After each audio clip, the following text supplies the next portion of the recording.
If you're growing in a small space like me, you know how challenging it can be to maximize your yield.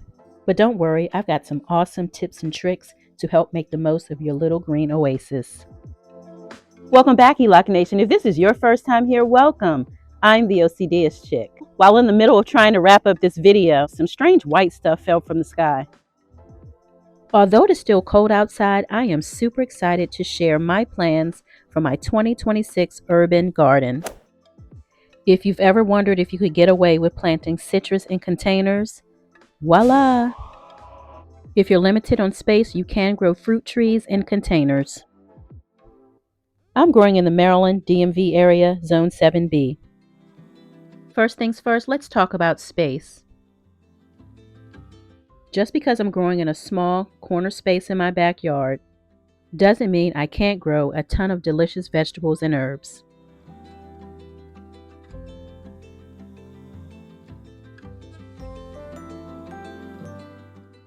Vertical gardening will be my secret weapon in 2026.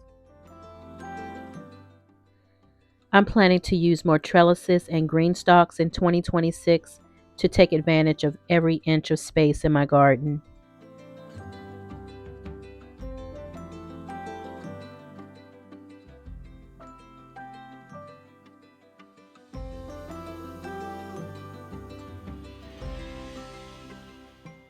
Next year, I'll be using more trellises for vining plants such as cucumbers, melons, and flowers.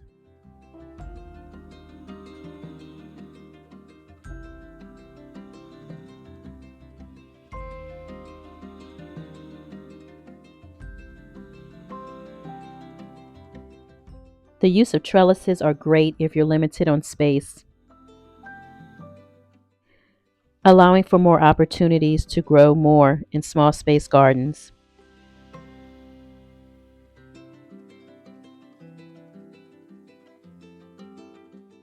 Also on balconies, decks, and patios.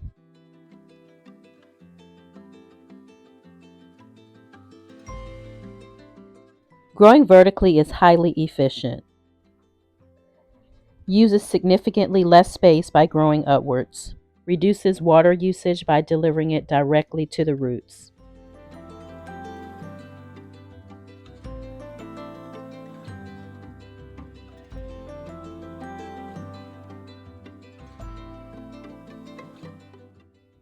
In addition to trellises, I'll be adding 3 more green stalks to my growing spaces.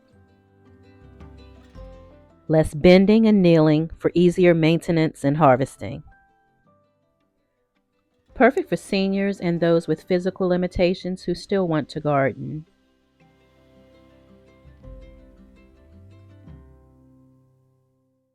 Let's not forget effectiveness. More food is produced per square foot due to increased growing area and sunlight exposure. And you won't complain about how much food is on your plate.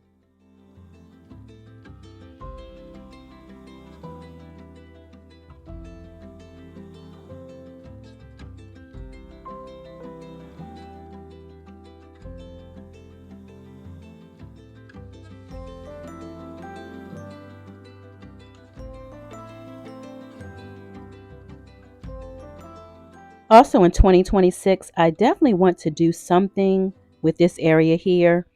I need to tidy it up a bit, make it more aesthetically pleasing to the eye, more balance, color, and design. I'll be looking for more inspiration over the winter months to come.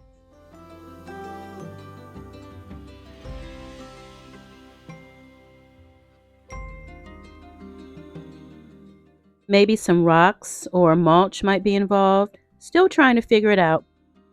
Definitely looking for ideas.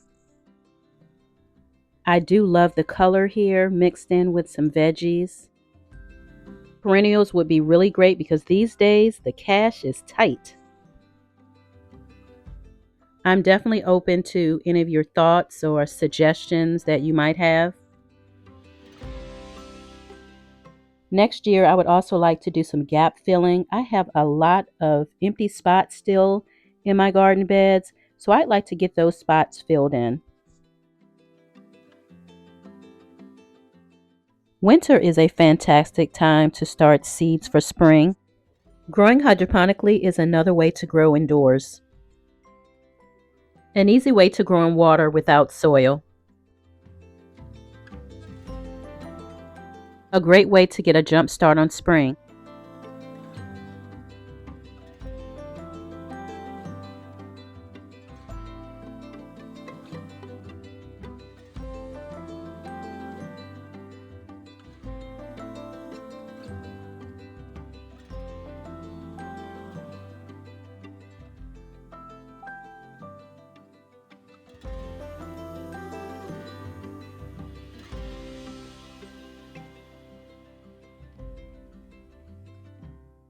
Just look at these guys sprouting. It is so satisfying.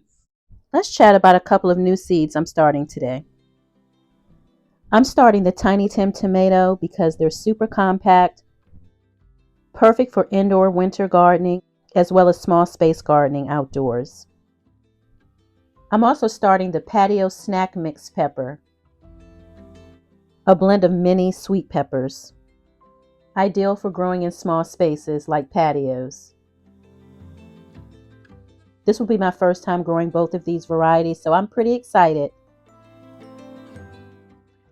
Starting seeds indoors hydroponically is a great way to get a jump start on your outdoor spring garden. Start your seeds indoors, then transplant them outdoors in the spring after the last frost.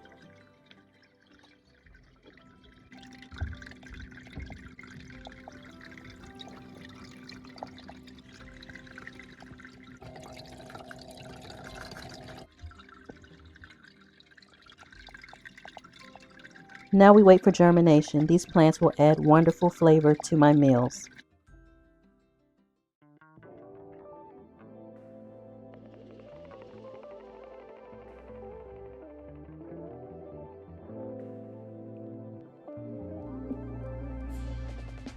And that's my plan. What are your gardening plans for 2026? Be kind to yourself as well as others. We are all going through something. See you next time. If you enjoy the content, please subscribe to the channel. Find something you love and have fun doing it. Thanks for watching.